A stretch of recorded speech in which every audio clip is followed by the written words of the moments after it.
और उस सब के बीच अगर शिवसेना महाविकास आघाड़ी सरकार से बाहर निकल आती है तो फिर आगे क्या होगा? क्या बीजेपी के साथ गठबंधन फिर से हो जाएगा शिवसेना का, या फिर चुनाव में जाने का रास्ता खुल जाएगा? सवाल अभी भविष्य के गर्भ में है, लेकिन उद्धव ठाकरे जिस दबाव में दिख रहे हैं उसकी बात लग यही रहा है कि बीजेपी महाराष्ट्र में सत्ता के दरवाजे की ओर कदम बढ़ा चुकी है और बाकी दलों की कोशिश ये कि बीजेपी को पकी पकाई खिचड़ी ना मिले, बल्कि चुनाव मैदान में पूरे मामले को खींचकर किसी तरीके से ले जाया जाए। या सरकारमधून महाविकास आघाडीतून शिवसेना बाहेर पडायला तयार आहे। तुम्ही इथे येण्याची हिंमत दाखवा, समोर उद्धव साहेबांसमोर या आणि भूमिका मांडा। नक्की तुमच्या भूमिकेचा विचार होईल।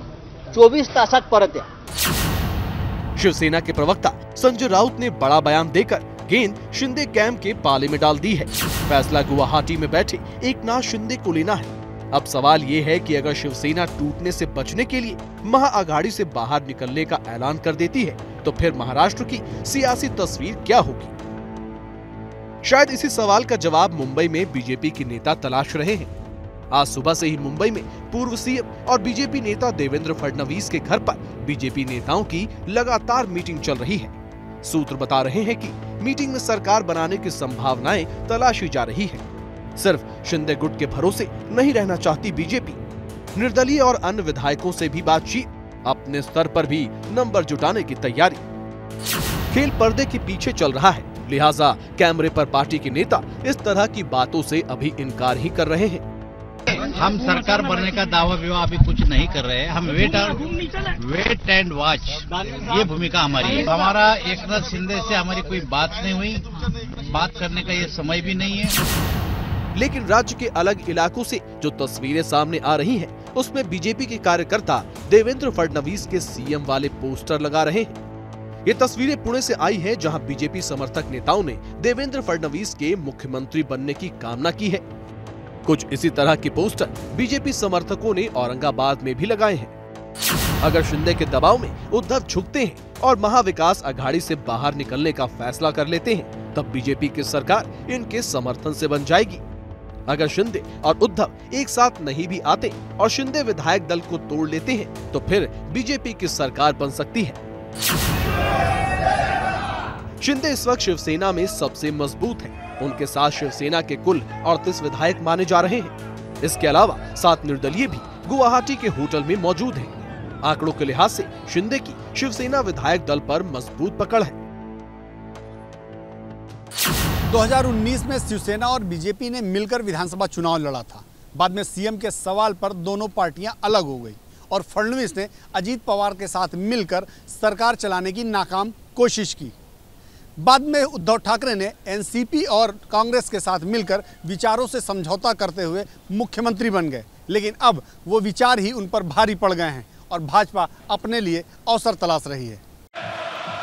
और महाराष्ट्र की सियासी उथल-पुथल के बीच एक और बड़ी खबर सामने आ रही है। बीजेपी के बड़े नेता देवेंद्र फडणवीस वो दिल्ली आ सकते हैं। इस वक्त की बड़ी खबर, देवेंद्र फडणवीस दिल्ली आएंगे। दिल्ली आकर अमित शाह से मुलाकात करेंगे और जानकारी यही बता रहे हैं कि आगे की रणनीति को लेकर चर्चा की जाएगी। कुल मिलाकर आज दिन भर हलचल तेज थी देवेंद्र फडणवीस के घर पर, जहां पर विधायक और सांसदों के पहुंचने का सिलसिला जारी था।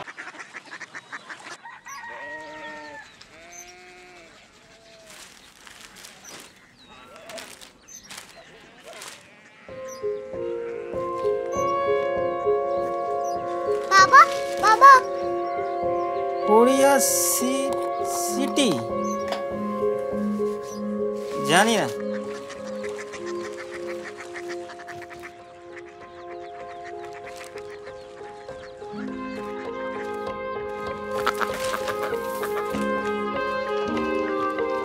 Korea city.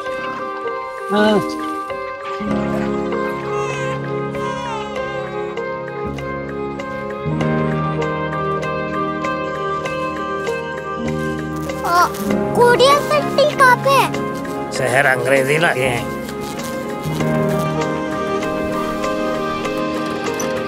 Korea city.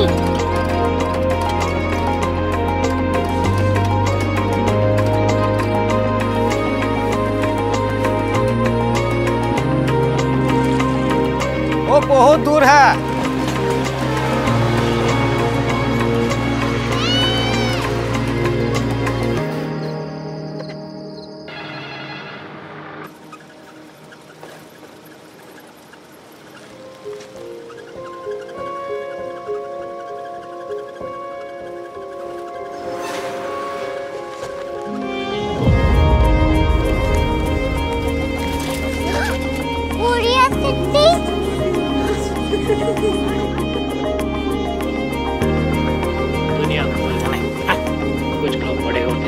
Korea city कहाँ है? प्रोफेसर साहब को पता होगा।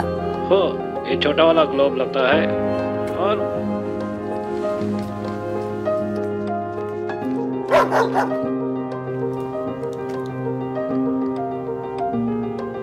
पता नहीं, मेरी बेटी से जाके मिल लो, शायद उसे मालूम हो।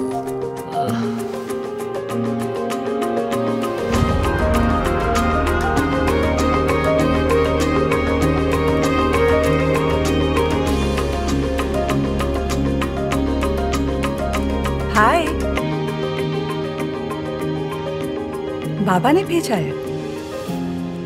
Come here. Korea city.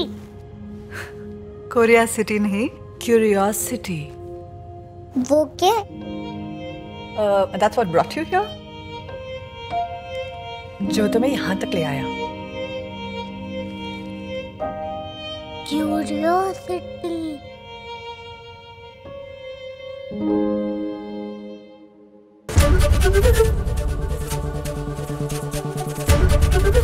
ABP news आपको रखे आगे।